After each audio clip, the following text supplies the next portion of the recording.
Hi, I'm Randy Hunter, and in this Sax Tips podcast, I'd like to talk with you about a technique called the growl. Now, saxophonists use the growl to alter the texture of the tone. It creates a gruff quality of sound. It's created by the use of the throat muscles, just like when you gargle. So that's how the growl works. Now, you may be familiar with the growl from 50s saxophone playing.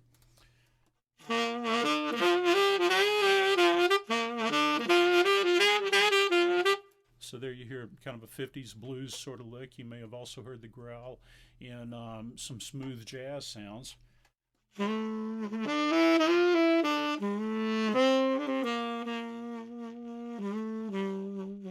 So there you hear the gruffness in the tone quality there, and you may have even also heard the growl by some of the old timers like Coleman Hawkins, Ben Webster, in the presentation of jazz standards.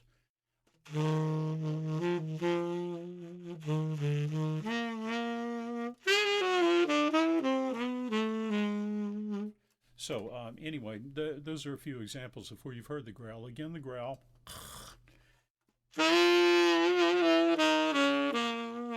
As opposed to the straight tone.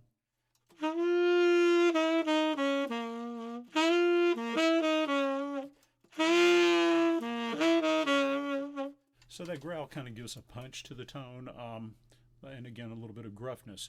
Now, the thing about the growl is I don't like to use the growl all the time. I don't like to use anything that alters the tone constantly because I love to have the different qualities of sound available to me, just so that I've got a lot of textures, a lot of tonal inflection available. So if you do anything all the time, then it sort of loses its effect. Listen as I play maybe a little bit of a blues kind of sound, and you'll hear how I kind of go in and out of the growl.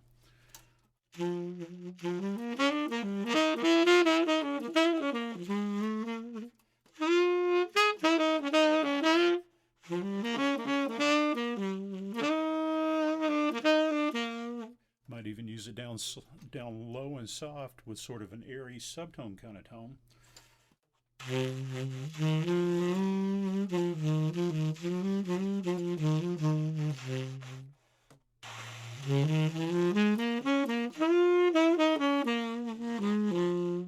So there you hear I'm still not using it constantly, but I'm kind of pulling it out at moments to give those notes, certain notes, a little bit of extra emphasis, just a little bit of extra gutsiness. Now, again, the growl is created in the throat using the muscles that we use to gargle with. If you want to work on learning to play with a growl, take some easy notes, like maybe a middle C or an E flat. A lot of people have difficulty at first getting the throat to continue doing the growling motion or the growling sound while they play, so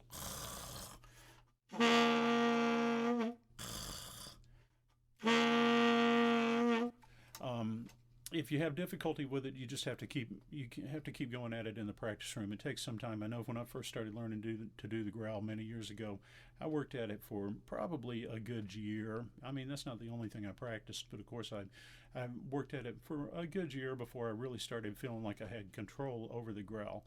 Now, again, you might try subtleties in the growl. Once you get the growl to respond at first, and it'll probably be pretty ugly sound at first, you're going to have better luck getting the good harsh growl at first. So once you start to get control over that, work at using more subtlety with the growl.